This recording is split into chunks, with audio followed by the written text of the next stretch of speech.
Good morning, good afternoon, or good evening o anong oras nyo napanood ang video ito. Welcome sa ating channel, Matuto Dapat. Our topic for today is commission, the additional methods.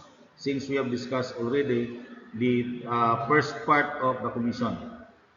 This is your Professor, Engineer Eduardo Tapia. So we have to review this, the definition of the word commission. A commission is a sum of money given to a sales agent or employee in exchanging for closing a deal or finishing a task in a business setting. Usually computed as a fixed sum or as a percentage of the sale price. It acts as a motivator to encourage people to meet sales goal. Now, our types of commission. So, naka-number 4 na tayo since yung nauna nating video na in-upload ay diniscuss natin yung tatlong types of commission. The straight commission, the salary plus commission, and the graduated commission. So, this is the continuation. So, number 4, commission on gross margin. Gross margin commission is the opposite of revenue commission. And this model bases commission payments on the amount of money a contract generates for business. Sales agents are discouraged from offering discount by this compensation system, which encourages them to push higher ticket items. Kasi dito ay pinag-aralan natin, ang commission na ito ay magbe-base on the profit doon sa product na tinitinda ng agent. Okay? So, para malinawan tayo, we have an example. Example 1, a 65,000 pesos manufacturing machine component is sold by a salesperson. Each sales generate a 25,000 profit for the business despite the component's 40,000 pesos production cost. A 10% commission on the sales profit is given to the salesperson. How much is the commission he receives if he was able to sell 2 machines in 1 month? So, 65,000 yung tag price ng manufacturing machine na ito. Ang profit nito ay 25,000 dahil ang cost ay 40,000. Okay? Now, the commission is based on the profit. So, ang given natin, ang sales ay 65,000 times 2 dahil dalawang machines ang naibenta niya, so 130,000. Ang total profit ay 25,000 times 2, so 50,000. And since he has given the rate of 10%, what is the commission? So, solution for the commission equals profit times the rate. So, 50,000 times 0.10, and that is 5,000. So, that is the commission on this. Yun yung nakuha niyang commission, no? Doon sa pagbibenta ng manufacturing machine component. Okay, number 5, draw against commission. Employees that use a draw against system receive a predetermined advance that is subtracted from their commission on each subsequent pay period. Ito pwedeng mag-cash advance, no? Kung alam mo na yung possible na magiging commission mo by the next month, so pwede kang mag-cash advance. The employee receives the remaining money after the draw amount is deducted from the commissions on the subsequent day, subsequent pay.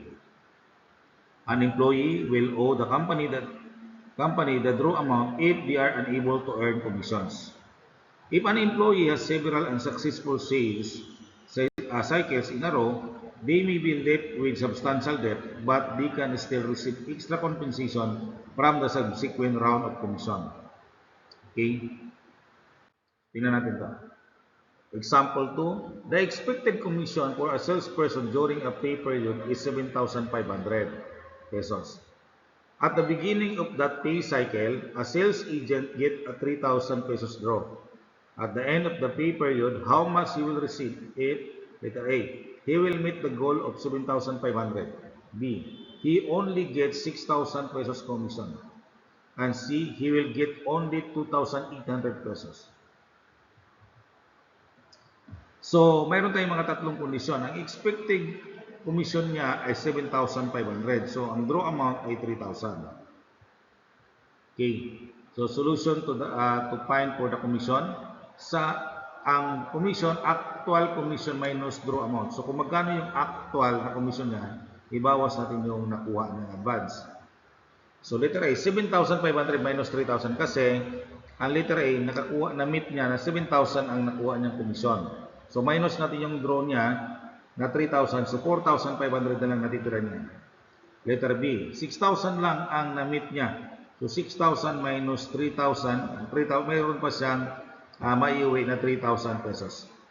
Letter C, 2,800 lang ang komisyon, minus 3,000, so ibig sabihin kulang pa ng 200. O may utang siya ngayon sa kumpanya na 200 pesos pa. Okay?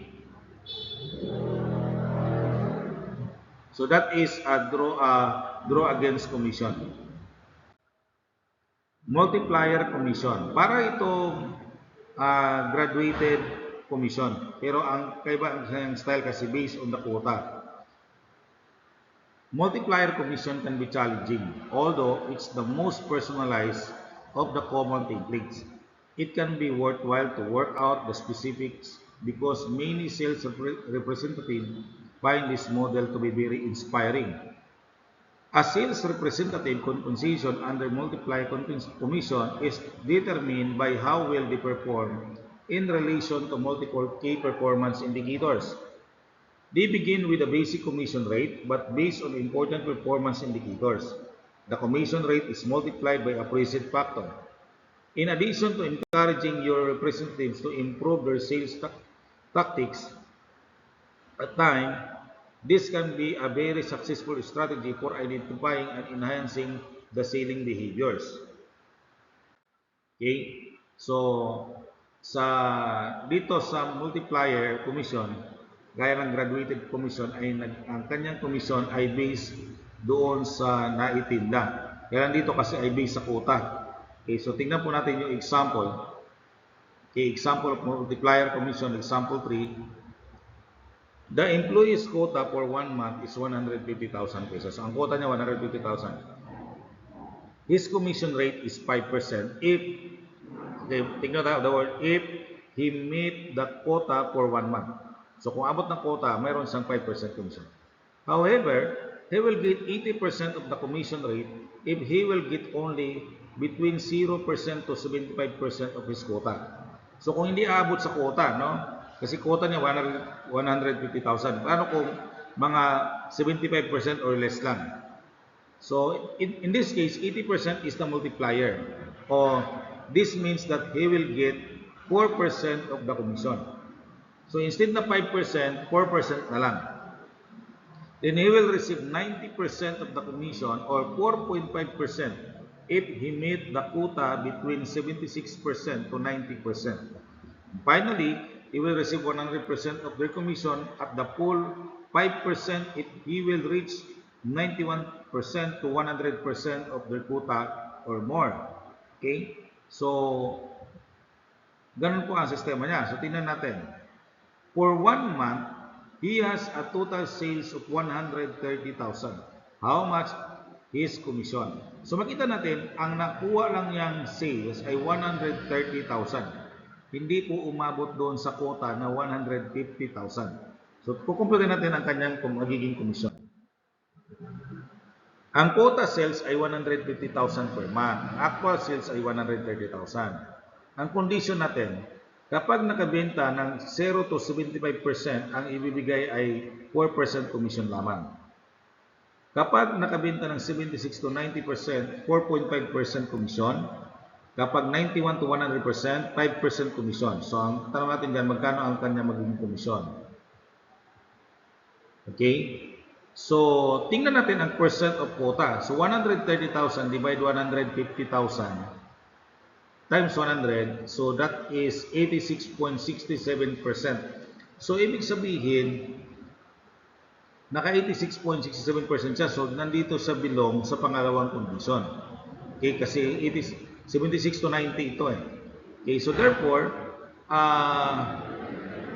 he is eligible for 4.5% commission. Hence, ang kanyang maging commission ay 130,000 times 0.045. Okay? So, commission niya ay 5,850 pesos. 5,850 pesos. Yun po ang kanyang naging commission. Okay, hindi umabot ng 5%, no? Kinulang konti. Okay? Additional example, quota sales 90,000 pesos per week. Per week ito. Actual sales per week. Sa week 1, ang sales lang niya ay 60,000. Sa week 2 ay 86,000 pesos. Sa week 3, 72,000 pesos. Sa week 4 ay 54,500. Yung week 1 na 60,000 pesos ay equivalent to 66.67%. Sa week 2, yung 86,000 pesos ay 95.56%, no, based on this quota sales. Tapos 80% ang week 3, 60.56% naman ang week 4. So ang condition ay the same condition with the example number 3. Okay? So the total commission niya. Okay? So week 1, since less than 75%, 4% lang ang commission niya doon. So sa 60,000, ang commission lang niya ay 2,400. 60,000 times 0.04, 2,400. Sa week 2, ang week 2, pasok siya sa dulo, sa baba, 91 to 100%. Kasi naka 95.56% siya. So therefore, ang 86,000 times 0.05, that is 4,300. Ang week 3, 80%, so pasok siya sa pangalawa na condition dito. So 4.5% ang kanyang commission. So 72,000 times 0.04, that is 3,240. Ang week 4 ay pasok sa unang bracket, no? So that is 2,180. So ang total commission niya for 4 weeks ay 12,120 pesos. Kapag sum up natin to. Okay, that is the total commission niya sa loob ng 4 na linggo. Okay? Number 7, residual commission. For ongoing accounts, there is a residual commission structure. If a sales generate revenue under this arrangement, an employee will continue to collect commission.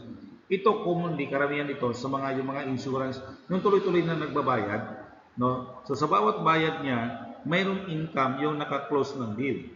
Okay? For salespeople, residual commission offers advantages and disadvantages because they will eventually start to generate a consistent commission income from their residual sales. Employees can from this kind of compensation. Conversely, losing a long term and it might be drastically cut an employee's pay. So, paano lang kung minsan biglang nag-cut, hindi na nagbayad yung customer, no? So, kawawa ka naman. Hindi na rin wala ka ng commission. Pero kung halimbawa may kontrata na 3 taon, buwan-buwan siya nagbabayad. So, yung kanyang bayad doon, may commission ka doon, bawat bayad niya. Okay? Example, a salesperson sign a new client on a 2-year contract. Under the contract terms, the customer pays the company 35,000 pesos per month for the software. The sales agent who sold the software will receive 5% residual commission. A. How much is the commission per month received by the agent? B. If the company gives him a basic salary of 15,500 pesos per month, how much is the total earning? Ang payment ng buyer ay 35,000 pesos per month. Ang rate ay 5%. Letter A.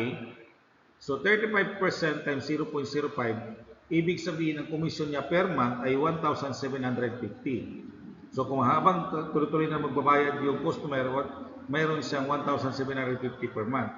Ngayon sa letter B, kapag may salary siya, so salary plus compensation, so 15,500 plus 1,750, ang total commission niya ay 17,250. Okay? So yun po yung kikitain niya for 1 month. So yun po ang kagandahan pag residual commission. Number 8, territory volume commission. Instead of paying the sales representative based on their individual performance, a territory volume commission plan reward them on the territory-wide basis. Sales representative collaborate to reach a territory-wide quota for a precisely specified geographic area. Under this kind of commission scheme, the commission for the region's total sales is split evenly among the sales representative who cover that area at the end of the sales cycle. For businesses whose revenues are dispersed among numerous regions and who want to strengthen specific areas, this is an excellent concept. Additionally, it works well for sales cycle that are longer, more intricate. Okay, territorial, kumbaga ibig sabihin sa isang geographic area, mayroong mga maraming sales agent nandun. Magtulungan sila para ma-hit nila yung quota. Ngayon, kung magkano yung quota ay ganito, tapos na-hit nila yung quota, yung magiging commission nila, hati-hati po sila doon lahat. Tingnan po natin yung example. More intricate or involve multiple touch point. Okay? In the first district, example 6 na tayo. In the first district of the province, there are 5 sales agents are assigned and who are responsible for hitting a quota of 1,500,000 pesos in sales in every quarter. The commission rate for this territory is 12%. So, sa first district po to. And the sales for the quarter are as follows. Ang sales agent 1, mayroon 262,500 pesos.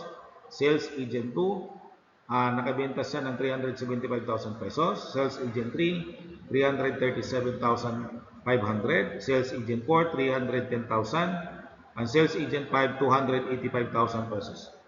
Okay.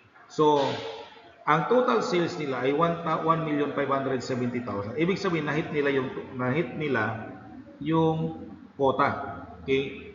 So, therefore, bibigyan sila ng 12% commission and that is equal to 188,400. Okay? So, times 0.12. Ngayon, hatiin nila sa 5, yung 188,400, mayroon silang 37,680 kada isa. Okay? So, commission per sales agent is 37,680.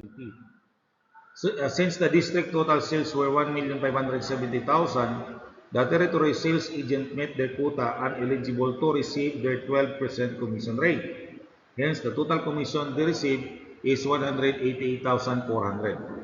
Even if some sales agents sold more than others, the entire commission is then divided equally among the sales agent in charge of that area, providing each agent a 37,680 compensation. Okay? So that is territory volume compensations, commissions. No? So, yan po ang ating additional techniques and computations on commission-based salary.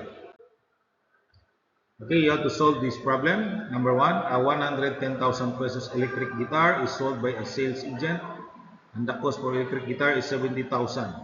The store offers 15% commission on the product's markup to the sales agent.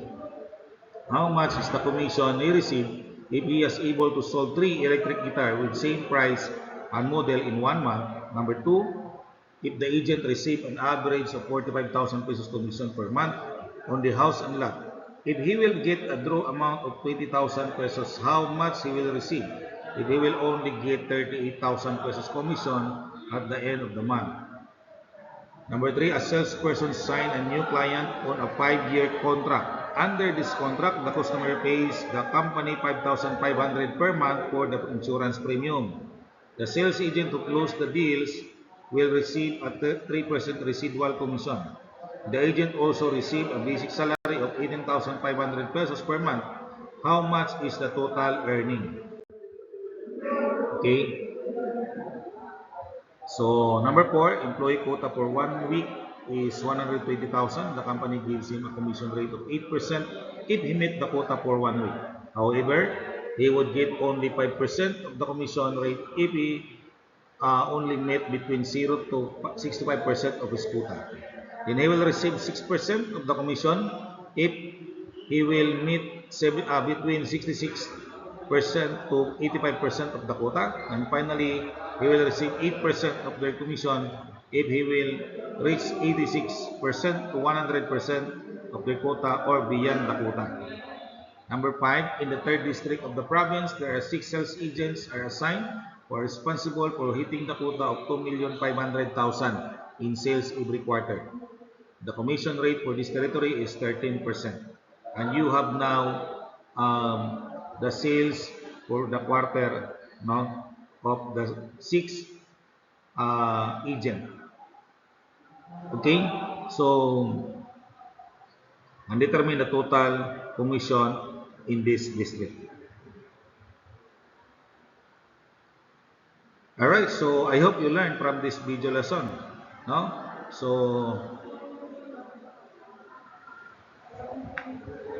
ayan. Narate pala natin na i-ulit yun.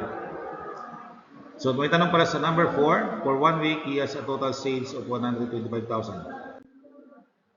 Thank you very much, no? For watching and listening. I hope you learned from this lesson. So, don't forget to like, share, and subscribe to my channel. Matuto dapat. Pwede pamahagi ito sa mga kaibigan at kilala. Maraming salamat. God bless.